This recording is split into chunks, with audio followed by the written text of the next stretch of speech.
I couldn't tell. Who is it that you don't like the most here as it commands you to reveal your identity? Give me some sign.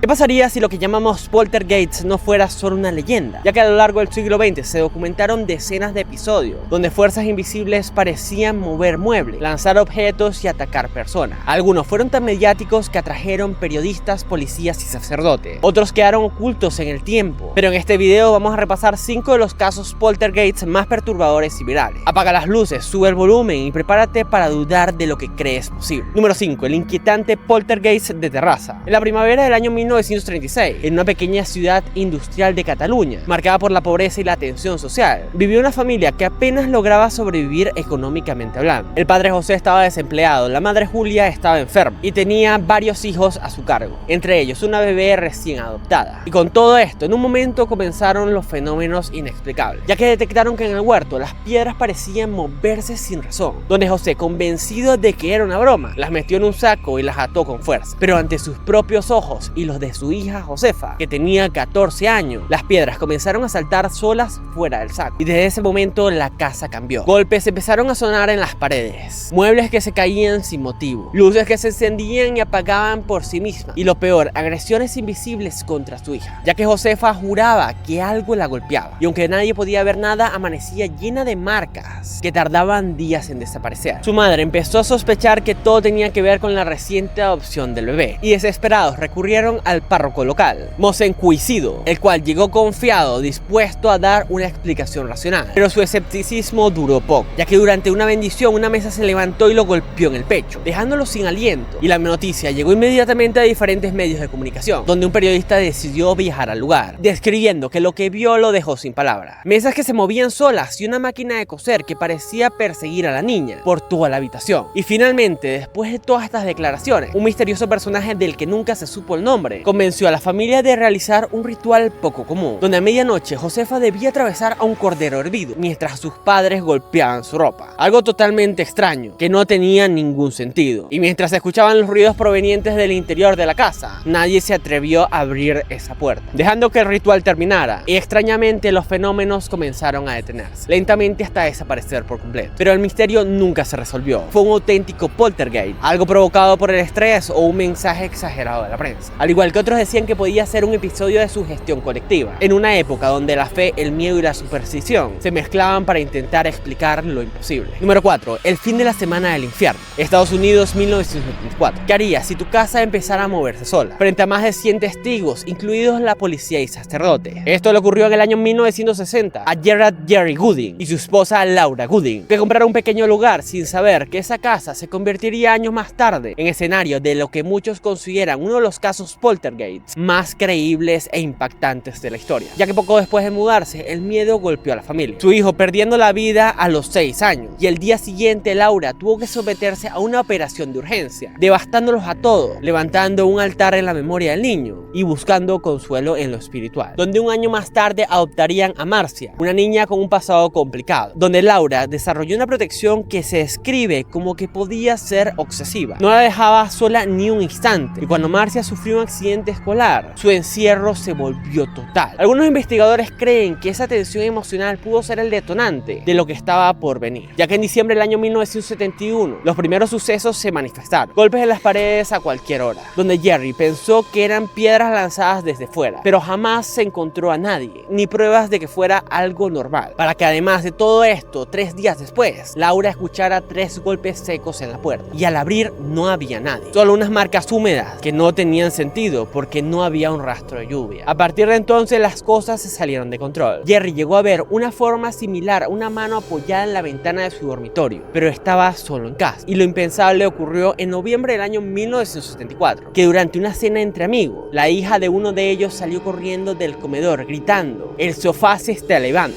Se comenta que todos lo vieron. El mueble se movía con varias personas aún sentadas encima, y eso fue la primera noche del llamado fin de semana del infierno, ya que los muebles se deslizaban solos, los objetos salían disparados de las paredes y los electrodomésticos parecían cobrar vida propia. Todo se volvió tan extraño que Marcia decía que hablaba con sus peluches, que según ella un familiar fallecido le hablaba a través de ellos, alguien que no aprobaba su adopción. En tan solo unos días, más de 100 personas, entre policías, bomberos, vecinos, sacerdotes y hasta investigadores paranormales aseguraron haber sido testigos de esa situación, donde hasta un refrigerador de gran tamaño se elevó del suelo y giró en el aire, ante la mirada atónita de todos. La noticia trajo a una multitud enorme, la calle se llenó de curiosos, y algunos incluso intentaron destruir la vivienda, convencidos de que algo maligno vivía dentro, haciendo que intervinieran Ed y Lorraine Warren, quienes afirmaron que no era solo un poltergeist, sino algo más antiguo, una fuerza desconocida. Pero el 16 de diciembre de 1974, el jefe de policía declaró que todo había sido un engaño, diciendo que Marcia había confesado su implicación. La multitud desapareció, los titulares cesaron y el caso se cerró. Pero sin embargo, varios oficiales y testigos sostienen que los fenómenos continuaron incluso cuando Marcia ya no estaba en la casa. Dicen que los objetos seguían moviéndose en la oscuridad sin que nadie los tocara. Algunos creen que la versión fue un intento desesperado por calmar el caos, y más de medio siglo después el caso sigue dividiendo creyentes y escépticos. ¿Fue el fraude más convincente del siglo, o la prueba más clara de que algo invisible nos observa desde el otro lado? Número 3. El poltergeist de Seaford, las botellas que explotaban solas. En 1958, en Long Island, vivía la familia Herman, James y Lucille, junto a sus hijos Lucille de 13 años y James Jr. de 12. Llevaban una vida completamente normal, sin antecedentes de fenómenos extraños, ni historias de casas embrujadas. James era católico practicante, y nada en aquella vivienda sugería que se convertiría en uno de los poltergeists más famosos de los Estados Unidos. Y todo cambió la tarde del 3 de febrero de 1958, donde sin nadie que las tocara, las tapas de varias botellas comenzaron a saltar solas, como si algo quisiera escapar. El contenido se derramaba por la superficie. Primero parecía un incidente aislado, pero en los días siguientes la situación se volvió absurda. Botellas de agua bendita y de diferentes líquidos aparecían destapadas o volcadas, con todo derramado por el suelo. Por las noches las familias escuchaban diferentes ruidos en habitaciones, y al investigar encontraban botellas destapadas, tiradas en el suelo como en todas las otras situaciones. Y aunque juraban haberlas dejado cerradas, esto con el tiempo llegó a contabilizar 67 incidentes, y a mediados de febrero el fenómeno dio un giro inquietante, ya que no eran solo las botellas, sino que pequeñas figuras de porcelana y plástico comenzaron a balancearse solas en las estanterías, como si algo invisible las empujara, hasta salir despedidas y estrellarse contra muebles y paredes. Después les tocó el turno a las lámparas, a las mesas e incluso a una librería completa, que apareció dada la vuelta sin que nadie hubiera tenido tiempo para moverla. Y en una ocasión, un primo de los niños afirmó ver a una figura desplazarse sola y volar unos 60 centímetros hasta caer frente al televisor. El ambiente en la casa se volvió tan raro que la familia llegó a huir de allí hasta en 4 ocasiones, para refugiarse en casas de parientes. Al principio, James sospechó que todo era una broma pesada de su hijo, pero sin embargo esas explicaciones se desmoronaron cuando, estando él presente, vio 2 botellas colocadas deslizarse al mismo tiempo en direcciones opuestas, una cayendo dentro del lavado y la otra estrellándose contra el suelo. Incapaz de encontrar una explicación lógica, la señora decidió llamar a la policía el 9 de febrero, donde un agente acudió al domicilio y se encontraba en el salón cuando escuchó un estallido procedente del baño. Al entrar encontró una botella volcada que, según aseguró, estaba en posición normal momentos antes. Ante el insólito de la situación, el caso fue asignado al detective Joseph Stossi, que interrogó a cada miembro de la familia, examinó la casa y presenció él mismo varios fenómenos que no pudo explicar de forma convencional. La historia pronto llamó la atención de la prensa, donde pasaron noches enteras dentro de la vivienda. Algunos afirmaron ver con sus propios ojos un tocadisco desplazarse solo y una cómoda volcarse sin que nadie la tocara. Incluso un físico que se encontraba allí como observador escuchó cómo una estantería se giraba y vio caer un cuadro al suelo, sin encontrar causa físicamente evidente. El poltergeist fue bautizado con el nombre de Popper, en referencia a las botellas que parecían abrirse solas, y de la misma forma en que empezó, terminó, sin aviso y sin explicación, donde el 10 de marzo de 1958 los fenómenos cesaron. No hubo una gran revelación, ni una confesión clara de fraude, ni una prueba definitiva de lo paranormal. Simplemente dejó de manifestarse.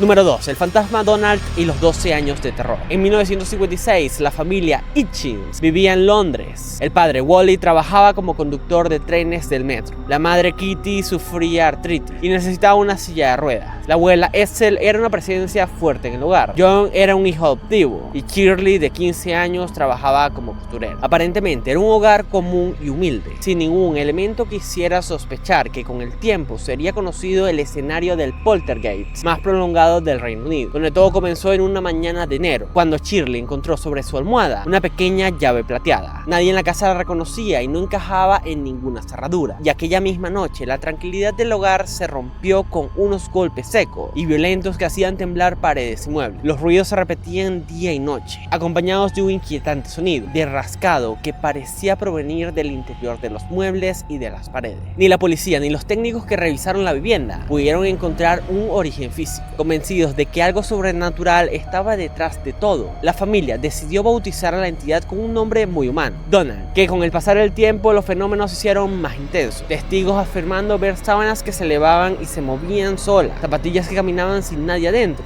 relojes que parecían flotar en el aire y ollas que cruzaban el salón como si alguien invisible las hubiera lanzado. Y se comenta que en varias ocasiones Shirley apareció levitando o deslizándose involuntariamente por varios lugares de la habitación. Ante la mirada atónita de los familiares y vecinos, el poltergeist parecía fijarse especialmente en ella, hasta el punto de que algunos aseguraban que la actividad la seguía incluso cuando estaba en su trabajo. Con el tiempo, los golpes empezaron a transformarse en comunicación. Primero, Donald respondía a preguntas mediante patrones de golpe, como que si usara un tipo de código. Y después comenzaron a aparecer mensajes escritos, cartas firmadas y dirigidas a Shirley, que surgían en la casa con una caligrafía que no parecía pertenecer a ningún miembro de la familia. Y en una de las cartas, fechada en mayo de 1956, la entidad afirmó ser Luis XVII de Francia, que supuestamente perdió la vida durante la revolución. Aseguraba haber sobrevivido y se presentaba como una especie de príncipe, atrapado en este lugar, exigiendo que Shirley se vistiera con ropas de la época, que contactara con el actor Jeremy Spencer e incluso enviaba tarjetas de Navidad, siendo algo totalmente extraño y muy diferente a la situación que habían estado viviendo hasta el momento, comentando que a lo largo de unos 12 años la familia llegó a recibir entre 3.000 y 4.000 mensajes, con periodos en los que podían aparecer hasta 60 notas en un solo día. Los expertos en grafología que analizaron aquellas cartas terminaron concluyendo que estas probablemente habían sido escritas por la propia Shirley, y mientras tanto el comportamiento de Donald se volvió cada vez más peligroso. Habitaciones aparecían destrozadas, se producían incendios espontáneos, donde uno de ellos llegó a ser tan grave que Wally tuvo que ser hospitalizado, y en las paredes aparecían símbolos y mensajes escritos, donde con todo esto se comenta que se intentaron diferentes exorcismos y rituales de limpieza espiritual, y la policía llegó a vigilar la casa, pero nada parecía detener del todo la actividad. El poltergeist se mantuvo activo, con altibajos hasta finales de los años 60. La verdad nunca se aclaró por completo. Entre cartas firmadas por un supuesto príncipe perdido, objetos que se movían solos y una familia convertida en el foco mediático durante años, el caso sigue siendo uno de los expedientes de poltergeist polémicos y discutidos del mundo. Número 1. Las voces del más allá. En agosto de 1977, Peggy Hudson, madre soltera de 4 hijos, Janet de 11, Johnny de 10 y Billy de 7, vivían en una casa de protección oficial en Green Street, al norte de Londres, y aquella noche de verano Peggy escuchó golpes fuertes en las paredes y el inconfundible sonido del mueble arrastrándose por el suelo. Asustada, llamó a la policía y les contó que las camas se deslizaban solas por la habitación. Los agentes acudieron al lugar y, según sus propios informes, llegaron a ver cómo una silla se desplazaba sin que nadie la tocara, algo que no pudieron explicar y que llamó la atención de diferentes medios de comunicación que distribuyeron la noticia de todos estos hechos. Y a partir de entonces la casa se convirtió en escenario de una cadena casi interminable de fenómenos, donde en septiembre el investigador Maurice Grosse y un escritor, miembros de la Sociedad para la Investigación Psíquica, se instalaron prácticamente en la vivienda para documentar lo que ocurría durante diferentes meses, registrando lo que ellos describieron como una auténtica lista de compra de fenómenos poltergeist, hablando de alrededor de 2.000 incidentes en total, pesados muebles que se movían por sí solos, chimeneas que eran arrastradas de su soporte, charcos de agua que aparecían sin explicación y pequeños incendios que se hacían de forma espontánea en diferentes puntos de la casa, relatando que una de las escenas que más los impactó fue ver a Janet arrastrada por los pies a través de la habitación, una imagen que años después se volvería típica en el cine de terror. Otros testigos aseguraron haber visto a la niña flotando en el aire mientras las piezas de Lego y otros juguetes giraban alrededor de ella. Lo más inquietante, sin embargo, no fueron los objetos voladores, sino la voz que empezó a surgir de la garganta de Janet. La niña comenzó a hablar con un tono grave y áspero,